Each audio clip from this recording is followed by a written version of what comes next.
Former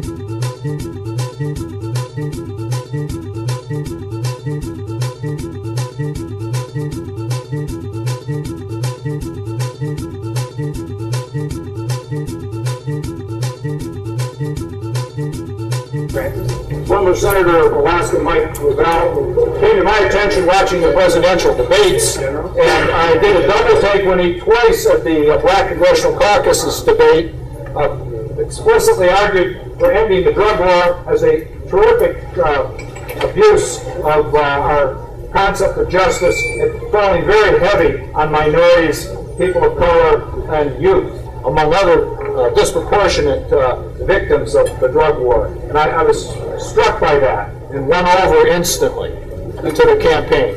And subsequently, here we are today. So I'm going to ask Hans, who's the state coordinator of the Gravel campaign. It might be one of the only campaigns that comes to Michigan, so we might as well enjoy it. I'm going to ask Hans to make a more formal introduction of our honored guests and possibly the next president of the United States. Hans? Sure. So, as he actually mentioned at the end of that, none of the other candidates were chosen to come to Michigan. And I think that says something about who this man is, because he is someone who is not politics as usual. The other candidates have decided to snuff, basically, Michigan in the name of politics. They want to be elected. They want to get all the votes in New Hampshire and Iowa, which are the two states that have them sign that pledge.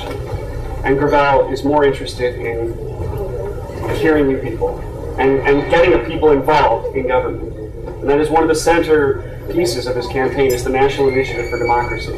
It's a very revolutionary sort of idea of us making the laws. It's not about, making the, voting for the next representatives, because we've seen what happens. They just get corrupted over and over again. So if we get directly involved with the policy making, not with, the representative making, with the policy making, we have a say in the government. We can do this. We can amend the Constitution directly, and he's worked over the last 10 years crafting this piece, this piece of legislation to do just that. It is very revolutionary. It is very exciting. And I'm going to be passing mailing lists around, and I'd like to get as many people involved. We've got some very strong voices here. I know the Green Party's here. And Michigan Normal, and these are groups that need to get their voices more heard, not just lobbying representatives, but he's talking about us making the laws. So, without further ado, Senator Mike Gravel.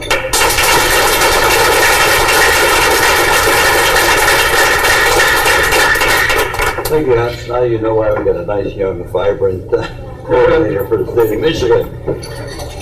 Let me touch first, and he touched upon what really is pushing me to run for president. That is, I want to be your legislative leader, not your president, not your commander-in-chief, but your legislative leader, where you make laws and I'll work with you and share with you my abilities in lawmaking, since I have some amount of experience in that regard. Senator, could you speak just a little louder? Okay, well, I'll try. Let me see if right in the middle might help. Yeah, right in the middle. Let me see if can you turn that where you catch me if I'm talking this way? I can hear you better. Better? Hear you again. Okay. And I'm sorry, I just was talking for 3 hours this afternoon and then went to a very exciting briefing on magnetic levitation and a program for transportation for the country. It should be revolutionary. And I was just very, very impressed. Let me just touch, just pick up a little bit of what Hans was talking about. We've all been schooled from childhood that you control government by going out on election day and voting and participating and helping people get elected. Well, that's good. I have no problems with that. We need a lot of good people in elective office. But I'll tell you, it isn't going to cut it. You're not going to be able to really have a society that we need in the 21st century, for the very simple reason that representative government as a structure was broken. And if it's broken, you have to look at the problem. There's only two possible venues for human change in terms of government. One is the government, where the problem exists, and the other is the people. So there's no other place to go to. And so what I've spent the last 15 years of my life is developing. It literally took about 10 years to write the legislation, and it's 5,600 words, and it's on the website. And on that website, you can vote for it. It's sponsored by the Democracy Foundation, which is a 501c3, and the election is conducted by a 501c4, a nonprofit or a corporation called Philadelphia 2. Now, the Congress will never empower you. They won't pollute their power. The structure just does not permit that. So if we're going to bring this about, we have to go around the government entirely and ask you to vote on this website, which is a nonprofit, and when we get 60 million, we repeat that, 60 million Americans that vote to empower themselves. Now, it's Katie by the door, you have power. In the Congress, the Supreme Court can't touch this. I vetted this with scholars, Harvard, Yale, you name it. We've got the support of people who really understand the legalities of this, and I could just phrase it in one word. If you have any doubt about the legality of this, let me point out to you that our founding fathers, to the man, and they're all men, said that the people respectively should have the power to choose whatever government in the future they felt that met their needs for happiness. Well, the problem is they didn't put out any procedures to do that.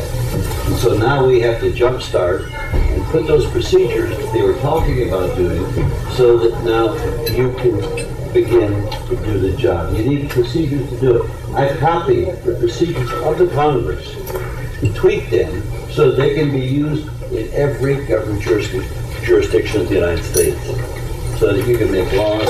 With the passage of this one law, you'll be equipped, and that's it. This is a federal ballot initiative to give you the tools that the Founding Fathers left out of the Constitution, but said that they believed in. And I could go into the history of that, but it'd just take too long. I just want to inform you on that. Let me touch a little bit on what does interest you, and that's, of course, the war on drugs.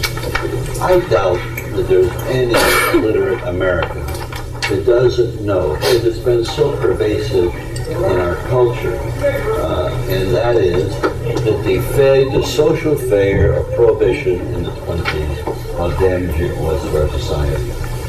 So damaging that it was brought in by a constitutional amendment, which is very difficult to bring about under our system, and it was repealed by a constitutional amendment. So that's how bad that failure was.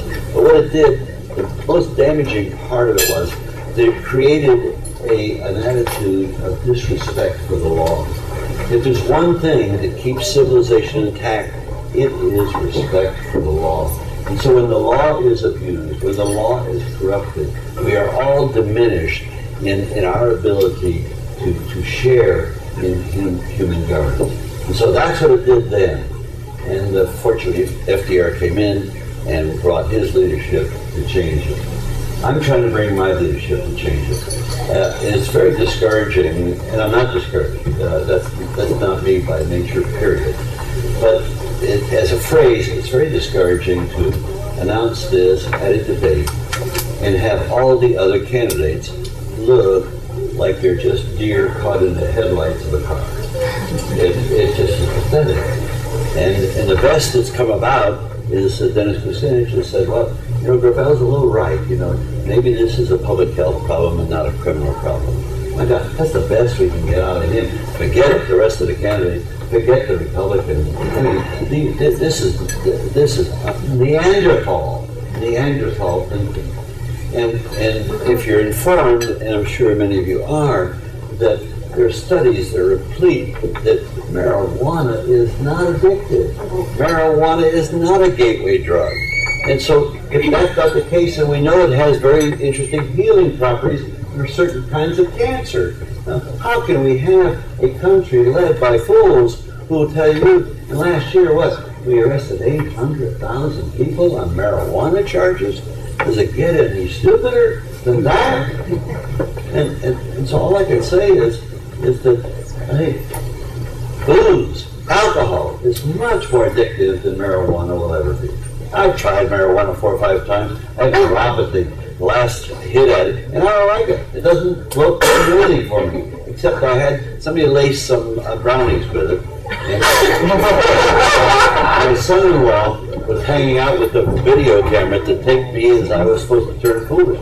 Well, hell, they went to bed before I even, oh, I'm feeling a little good. I think maybe I'll go to bed too.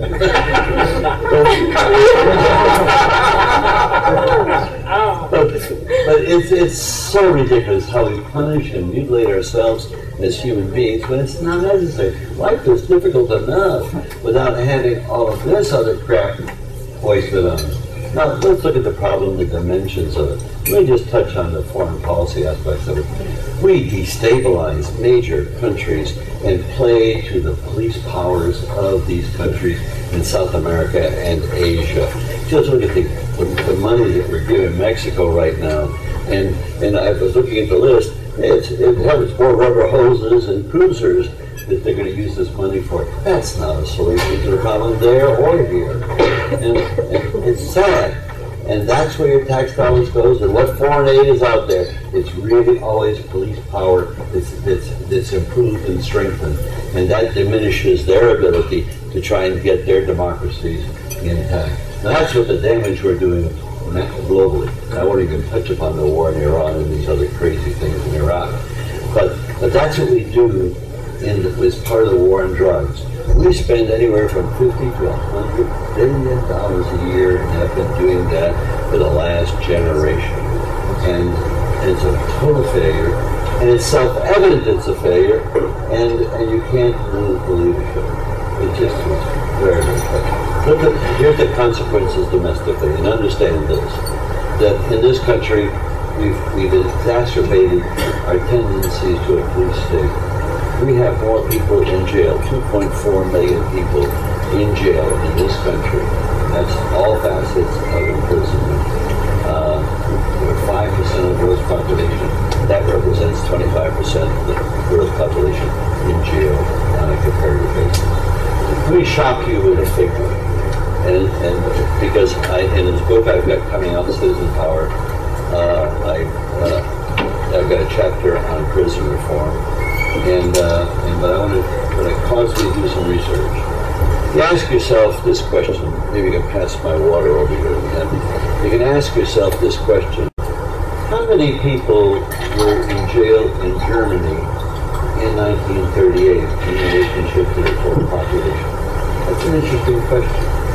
Because, of course, we use Germany and Hitler as a bellwether of how bad a society can fall apart and self-destruct.